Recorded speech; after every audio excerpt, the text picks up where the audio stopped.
wa ta'ala yang telah melimpahkan begitu banyak nikmat dan karunia-Nya bagi kita, yang terus memberikan kesempatan bagi kita untuk kita memperbaiki diri, untuk kita tidak melupakan jati diri kita selaku hamba Allah dan khalifatullah.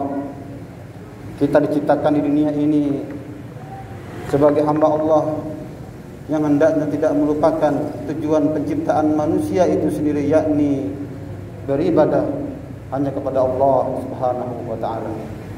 Tujuan yang lain adalah bahwasanya kita juga dihadirkan di muka bumi ini untuk menjadi makhluk Allah yang mengemban tugas untuk kita bagaimana bisa menjalankan perintah-perintah Allah. Di antaranya adalah dengan kita memakmurkan bumi ini, dengan kita menebarkan kasih sayang, dengan kita menyebarkan risalah Islamiyah ini, sehingga kita dengan ini termasuk ke dalam golongan-golongan orang-orang yang beruntung, yakni yang salah satunya adalah orang-orang yang mengikuti jejak baginda Nabiullah Muhammad SAW, yakni dengan menjadi da'i ilallah. Jamaah kaum muslimin rahimani rahimakumullah. Tak lupa pula pada waktu mubarakah ini mari kita membaca salawat kepada baginda sallallahu alaihi wasallam.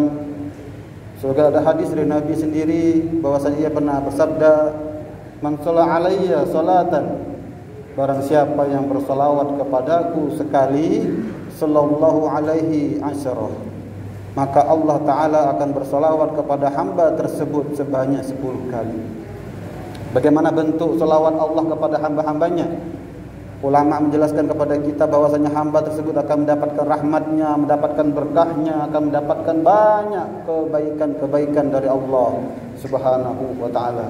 Wabil khusus pada waktu mubarakah ini di yaumul Jum'ah kita disunahkan, paling tidak hendaknya kita tidak melupakan untuk kita membaca sholawat kepada baginda sallallahu alaihi wasallam. Allahumma sholli ala sayyidina wa habibina wa syafi'ina maulana Muhammad wa ala alihi wa sahbihi wa man tabi'ahum bi ihsan ila yaumiddin. Jamaah kaum muslimin rahimani rahimakumullah. Allah Subhanahu wa taala menurunkan wahyu pertamanya kepada baginda Nabi Muhammad sallallahu alaihi wasallam adalah ia sebagaimana termaktub di dalam surah Al-Alaq ayat 1 hingga 5. Pada kesempatan mubarakah ini kita akan mengkaji sedikit tentang makna dan kandungan surah Al-Alaq ayat 1 hingga ayat kelima, yang ia merupakan wahyu yang pertama Allah Ta'ala turunkan lewat malaikat Jibril pada baginda Muhammad sallallahu alaihi wasallam.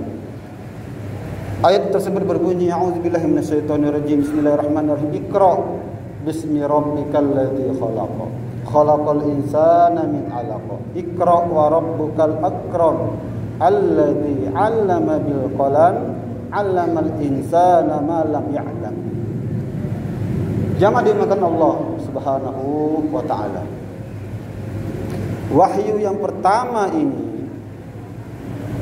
adalah merupakan satu kabar gembira bagi baginda Nabi Muhammad sallallahu alaihi wasallam.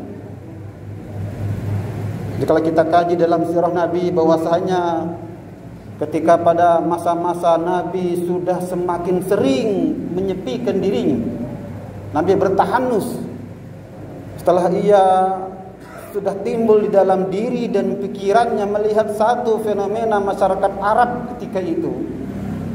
Nabi melihat ada sesuatu yang tidak semestinya terjadi. Ada sesuatu yang tidak sesuai dengan hakikat ataupun jati diri manusia itu sendiri. Fenomena-fenomena jahiliyah ketika itu begitu semakin kuat dan menjadi-jadi. Nabi kita yang tercinta, Nabi kita Muhammad SAW semakin sering bertahanus, sehingga pada suatu waktu di Gua Hiro, Nabi kita sampai 40 hari 40 malam Nabi kita bergua Hiro. Beliau merenungi dirinya, merenungi kejadian-kejadian di depan matanya, melihat fenomena, melihat tingkah laku manusia ketika itu. Galau hati Nabi, resah pikiran dan hati Nabi kita yang kita cintai, Nabi Muhammad sallallahu alaihi wasallam. Kalau kita kaji sejarah, kita ketahui bahwasanya bagaimana perbuatan-perbuatan jahiliyah masyarakat Arab ketika itu. Walaupun memang pada saat ini juga tidak jauh berbedanya. Pada masa-masa seperti itulah Allah Ta'ala berkenan menurunkan wahyu pertamanya kepada baginda Muhammad SAW. Dan wahyu yang pertama ini, ia berbunyi Iqra bismi rabbikal ladzi khalaq. Jamaah dimuliakan Allah Subhanahu wa taala. Iqra ia bermakna bacalah.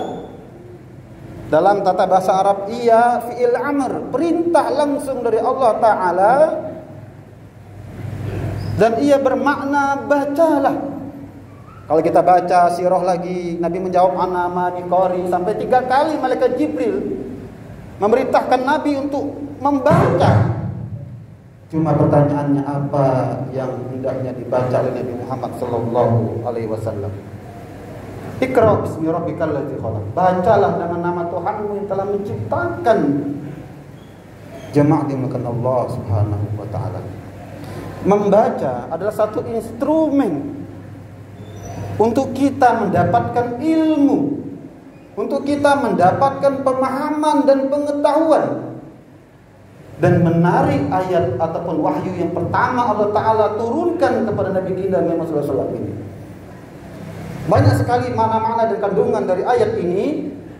Di antaranya bahwasanya tidak salah dan tentu Allah Ta'ala ada satu maksud tertentu dari ayat-ayat pertama ini.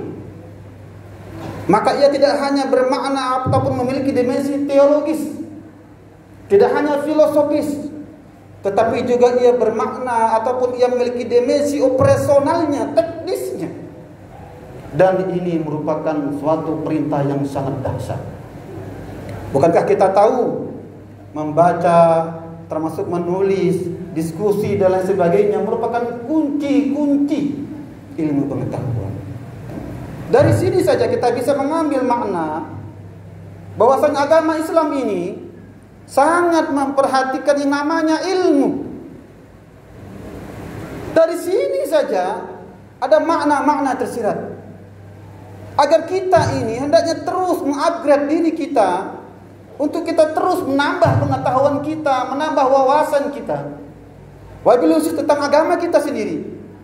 Dan ternyata makna membaca, sebagaimana penjelasan para ulama, selain memang kita diperintahkan agar kita membaca ayat-ayat Al-Quran sebagai ayat-ayat yang tersurat, ternyata juga ada perintah di balik ayat itu agar kita juga hendaknya membaca ayat-ayat Allah yang tersirat. Kalau kita baca dalam surah Fussilat ayat 53, Allah Ta'ala menyiratkan tentang hal ini. Selain kita bagaimana memperbanyak membaca Quran, membaca buku-buku agama, membaca buku-buku ilmu pengetahuan, sesuatu yang tertulis tekstualnya, ada dimensi membaca yang lain. Itulah dimensi dalam surah Fussilat 53 Allah Ta'ala berfirman, sanurihim ayatina fil afaqi wa fi anfusihim hatta yatabayyana lahum annahul haqq. Awalam ya'fi bi rabbika annahu ala kulli syai'in syahid. Maknahu, telah kami nampakkan, telah kami tampakkan, kami hadirkan tanda-tanda ayat-ayat kami di alam semesta ini pada ufuk-ufuk fil afaqi wa fi anfusihim, pada alam semesta ini, dan juga termasuk pada diri kalian.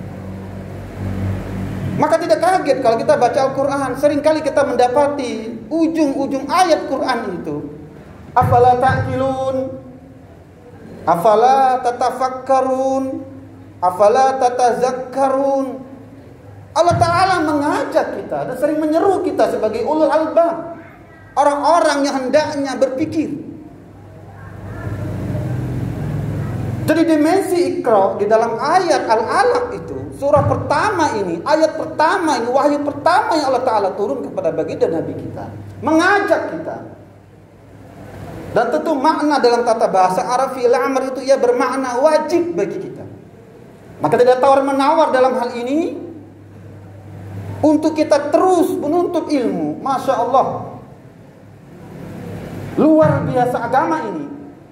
Agama Islam bukan agama yang jumud, bukan agama yang penuh dengan doktrin-doktrin, dogma-dogma saja.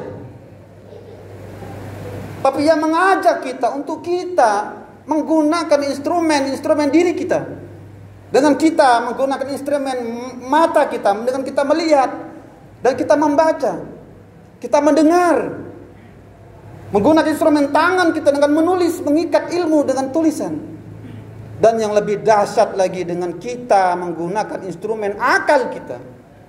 Dan inilah yang membedakan kita dengan makhluk-makhluk Allah yang lain. Akal pikiran manusia inilah yang membedakannya. Selain dengan akal budi pekerti, yang membedakan kita dengan makhluk-makhluk Allah yang lain. Jamaah dimuliakan Allah Subhanahu wa taala. Luar biasa. Maka tidak ada tawar-menawar bagi kita, bagi kaum muslimin, untuk kita terus semangat menuntut ilmu, untuk terus belajar. Alhamdulillah masjid-masjid sudah mulai terbuka. Mari kita ramaikan kembali masjid-masjid kita. Kita dorong anak-anak kita untuk belajar, menuntut ilmu. Kalau kita baca sejarah para ulama menuntut ilmu, Imam Asy-Syafi'i rahimahullah taala, kisahnya yang sangat masyhur. Ketika ia sudah menjadi yatim, ibunya menghabiskan harta warisan suaminya untuk membiayai pendidikan Imam Syafi'i. Dan ini merupakan satu investasi bagi orang tua yang terbaik. Menyiapkan bekal yang terbaik bagi anak-anaknya dengan bekal ilmu. Dan Masya Allah, subhanallah, Rasulullah Nabi kita dan agama ini sendiri saling mendorong untuk kita terus menuntut ilmu ini. Ternyata menuntut ilmu selain ia kewajiban, ia juga memiliki fadilah-fadilah yang begitu besar. Jamaah dimuliakan Allah Subhanahu wa taala. Kita persingkat khutbah ini.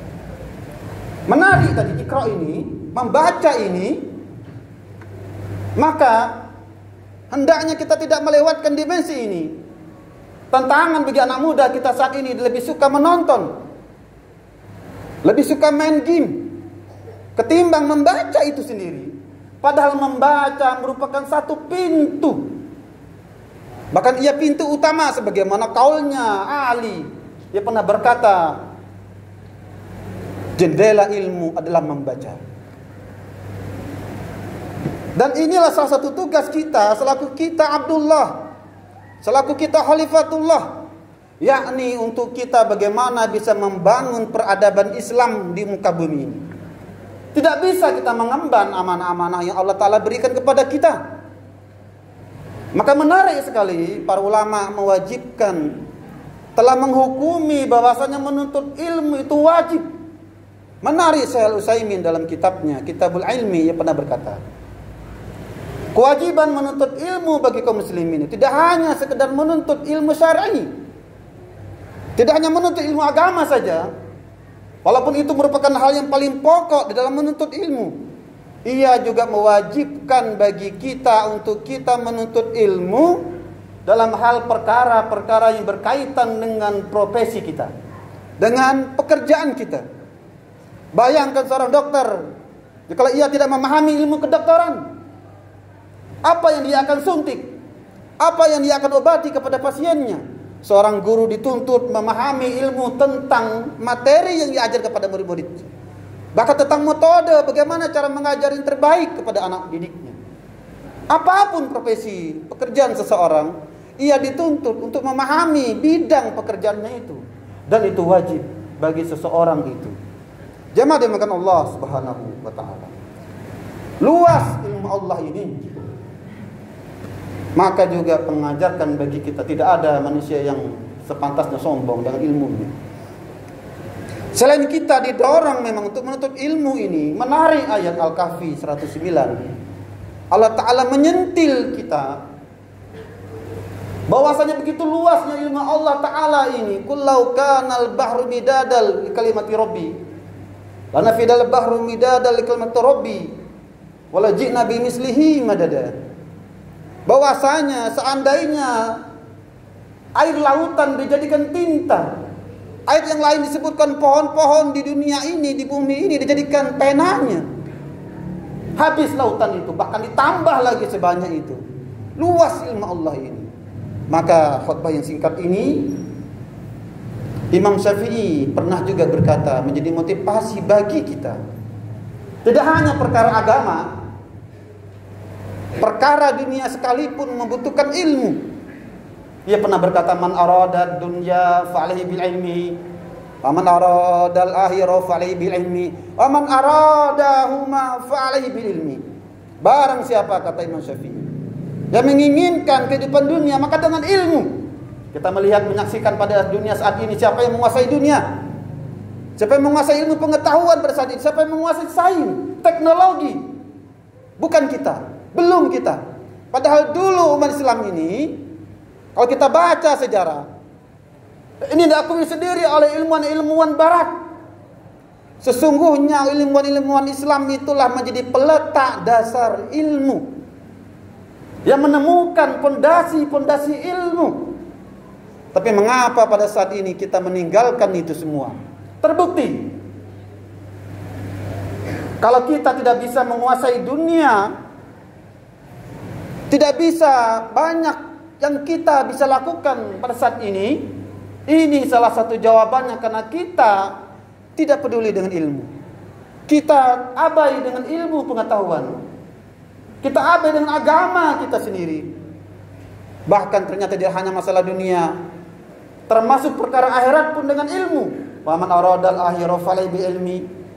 Bahkan kata Imam Syafi'i, barang siapa yang menginginkan kedua-duanya juga dengan ilmu. Wa man aradahuma falai bi ilmi. Jamaah dimuliakan Allah Subhanahu wa taala. Semoga pada khutbah singkat ini kita tidak melupakan diri kita, minimal membaca Quran. Dan Allah Ta'ala telah memberikan janji-janji yang begitu luar biasa bagi hamba-hambanya yang suka membaca Quran. Dan ia merupakan petunjuk bagi kita dalam kita menjalani kehidupan di dunia ini. Membaca Quran mutlak bagi kita, sebagai petunjuk bagi kita dalam kita mengarungi kehidupan di dunia ini. Selain itu, hendaknya kita tidak melupakan membaca buku-buku agama, kitab-kitab tafsir, hadis tentang din ini. Banyak sekali kitab telah tersedia di depan kita. Bahkan dengan HP kita, handphone kita, kita lebih suka membaca kadang-kadang sesuatu yang tidak perlu kita baca. Maka kalau kita ingin kupas lebih dalam tentang dimensi membaca saja ini, apalagi banyak berita hoak, berita yang menyesatkan, berita yang sengaja dipolitisir, banyak sekali yang bisa menjebak kita. Maka lagi-lagi kita hendaknya kita berhati-hati dalam membaca. Maka menarik ayat ini, Allah Ta'ala menggandeng kata-kata ikra itu. Ikra bismi rabbikal ladzi khalaq. Allah menggandeng bismi rabbik. Artinya hendaknya kita dalam membaca itu sendiri, dalam kita mengilmui itu sendiri, menuntut ilmu itu sendiri, hendaknya dengan bismi rabbik, dengan kita tidak melupakan Allah Ta'ala apapun yang kita baca, agar kita tidak tersesat. Niat kita, metodenya, caranya, agar kita tidak terlepas, agar kita tidak tersesat. Apalagi pada saat ini begitu banyak hal-hal yang syubhat, hal-hal yang bisa menyesatkan kita. Ini paduan dari Allah Ta'ala. Ayat-ayat ini hendaknya kita kaji, kita perdalam, dan kita jadikan satu pedoman bagi kita. Dan ini merupakan petunjuk Allah Ta'ala, yakni Al-Quranul Karim. Hendaknya kita diperintahkan ini untuk kita terus banyak membaca, sebagai dimensi untuk kita mendapatkan ilmu, mendapatkan petunjuk Allah Ta'ala. Dan ini merupakan satu sarana, satu perangkat bagi kita untuk kita bisa melaksanakan perintah-perintah Allah Ta'ala.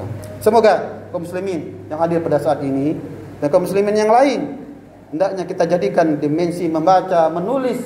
Apatah lagi dalam ayat ketiga itu, Iqra wa rabbukal akram alladzi 'allama bil qalam. Allah telah mengajarkan kita dengan pena, membaca, menulis, diskusi, bertanya kepada orang yang ahli, kepada para ulama, pada para ustadz, asatizahnya. Ini budaya-budaya sudah mulai hilang dalam diri kita. Kita lebih suka dengan hal-hal yang menyibukkan diri kita yang semestinya tidak perlu. Kita lebih suka berdebat kusir, menjauhi diri kita dari para ulama, menjauhkan diri kita dari majelis taklim. Kita jarang baca Quran, kita jarang baca buku. Maka ini merupakan hal-hal yang membuat kita semakin jauh dari Allah Ta'ala, semakin kita tidak mendapatkan berkahnya, dan kita semakin jauh dari apa yang telah Allah syariatkan kepada kita. Semoga kita terhindar daripada hal itu dan kita menjadi hamba-hamba Allah yang telah bagaimana kita mengikuti perintahnya Allah Ta'ala dalam surah Al-Alaq ini, yakni Iqra bismi rabbikal ladzi khalaq. Barakallahu li wa lakum fil Qur'anil azim wa nafa'ani wa iyyakum bima fihi minal ayati wa dzikril hakim. Taqabbal minni wa minkum tilawatahu innahu wal